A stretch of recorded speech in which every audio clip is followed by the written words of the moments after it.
भाई जो गुरु वचन पे डट गए, कट गए फंद 84 के।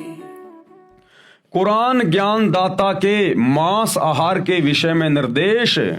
कुरान ज्ञान दाता यानी कुरान का ज्ञान देने वाला। अब कुरान का ज्ञान दिया डुप्लीकेट अल्लाह ने, डुप्लीकेट खुदा ने, इस शैतान ने हजरत मोहम्मद जी को। तो मांस खाने को लेकर इस शैतान ने क्या कुछ फरमान जारी किया है अपनी तरफ से, हम सबके कर्म फुड़वाने के लिए, हमें नरक में ठोकने के लिए, 84 लाख योनियों में गधे कुत्ते शुअर बनाने के लिए, हमें कष्ट देने के लिए इस डुप्लीकेट अल्लाह ने कुरान में कहा, किन किन आयतों में और कैसे कैसे किन किन जानवरों का मांस खाने का आदेश दिया है। ये इसी प्रकार से जीवों को भ्रमित करता है। उस अल्लाह कबीर ने, सुप्रीम कोर्ट ने कोई मांस खाने का आदेश नहीं दिया, पहले आप जी पढ़ चुके हैं। उसने तो 6 दिन में आसमान और धरती के बीच में जो भी कुछ था उसको बनाया और 7वें दिन तख्त पे जा बैठा। और पवित्र बाइबल में साफ साफ लिखा हुआ है कि उन 6 दिनों में उस अल्लाह ने, सुप्रीम कोर्ट ने, कबीर जी ने स्त्री और पुरुषों को खाने के लिए क्या आदेश दिया और जानवरों को खाने के लिए क्या आदेश दिया। और उसके तख्त पर जाकर बैठने के बाद इस शैतान ने फिर हमें भ्रमित कर दिया, उल्टे सीधे आदेश देकर, मांस खाने का आदेश देकर। तो जो कुरान का ज्ञान देने वाला है डुप्लीकेट अल्लाह, उसने क्या कुछ लिखा है मांस खाने के विषय में। सूर अल माइदा 5 और आयत नंबर 1, ये डुप्लीकेट अल्लाह, ये शैतान क्या कह रहा है। ऐ लोगो जो ईमान लाए हो यानी मुसलमान बने हो, प्रतिबंधों का पूर्ण रूप से पालन करो यानी मेरी बनाई मर्यादा का पालन करो। और क्या कह रहा फिर ये शैतान, ये कैसे भ्रमित करता फिर देखिएगा। तुम्हारे खाने के लिए चौपाइयों की जाति के सब जानवर हलाल यानी वैध किए हैं। क्या कह रहा ये शैतान कि तुम्हारे खाने के लिए मैंने चौपाइयों की जाति के सब जानवर, चौपाइयों यानी जिनके 4 पैर होते हैं जानवर, मैंने तुम्हारे खाने के लिए वैध कर दिए हैं, जायज कर दिए हैं। तुम 4 पैर वाले जानवरों को काट के खा सकते हो, उनका मांस खा सकते हो। यह शैतान का आदेश है, शैतान का आदेश है। तुम्हारे खाने के लिए चौपाइयों की जाति के सब जानवर हलाल यानी वैध किए हैं, सिवाय उनके जो तुमको आगे चलकर बताएंगे। लेकिन हराम की हालत में शिकार को अपने लिए हलाल न करो, बेशक अल्लाह जो चाहता है हुक्म देता है। जो 4 पांव वाले जानवर खाने के लिए जायज बताए हैं वे हैं ऊंट, गाय, भेड़, बकरी आदि। ये शैतान का फरमान है। सूर माइदा 5 आयत नंबर 3, तुम पर हराम किया गया यानी जो खाना पाप है वे जानवर बताए हैं, मुर्दार, खून, सूअर का मांस, वे जानवर जो अल्लाह के सिवा किसी और के लिए जबह यानी मारा गया हो, उसको भोग लगा हो, किया गया हो, वह जो गला घुटकर या चोट खाकर या ऊंचाई से गिरकर या टक्कर खाकर मरा हो या किसी हिंसक जानवर ने फाड़ा हो, सिवाय उसके जिसे तुमने जीवित पाकर जबह न किया हो, वह किसी स्थान पर जबह किया गया हो यानी जिस स्थान पर अन्य देवी देवताओं की मूर्ति हो और ये भी तुम्हारे लिए नाजायज है, और 500 यानी टोस डाल करके उनके द्वारा अपना भाग्य मालूम करो। ये सारे उपरोक्त काम आदेश उल्लंघन के हैं। ये सारे के सारे आदेश शैतान के हैं, शैतान के।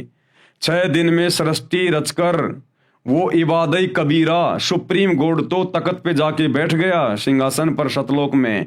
उसके बाद ये आदेश शैतान के हैं, मांस खाने के, परमात्मा के आदेश नहीं हैं। सूरा अल मोमिन 40 आयत नंबर 79, अल्लाह ही ने तुम्हारे लिए चौपाए बनाए हैं ताकि इनमें से किसी पर तुम सवार हो और किसी का गोश्त यानी मांस खाओ। ये शैतान का आदेश है। अल्लाह ने तो ये कहा था कि इस पृथ्वी पर जितने भी जीव जंतु हैं, हे इंसान, तुम उनके ऊपर अपना अधिकार रखना। अधिकार रखने का मतलब कि हे इंसान, जो मैंने तुझे बनाया है नर और नारी करके, तेरे को मैंने विशेष बुद्धि बख्शी है। ये बुद्धि, ये दिमाग अन्य जीव जंतुओं को नहीं है जितनी तुझे है।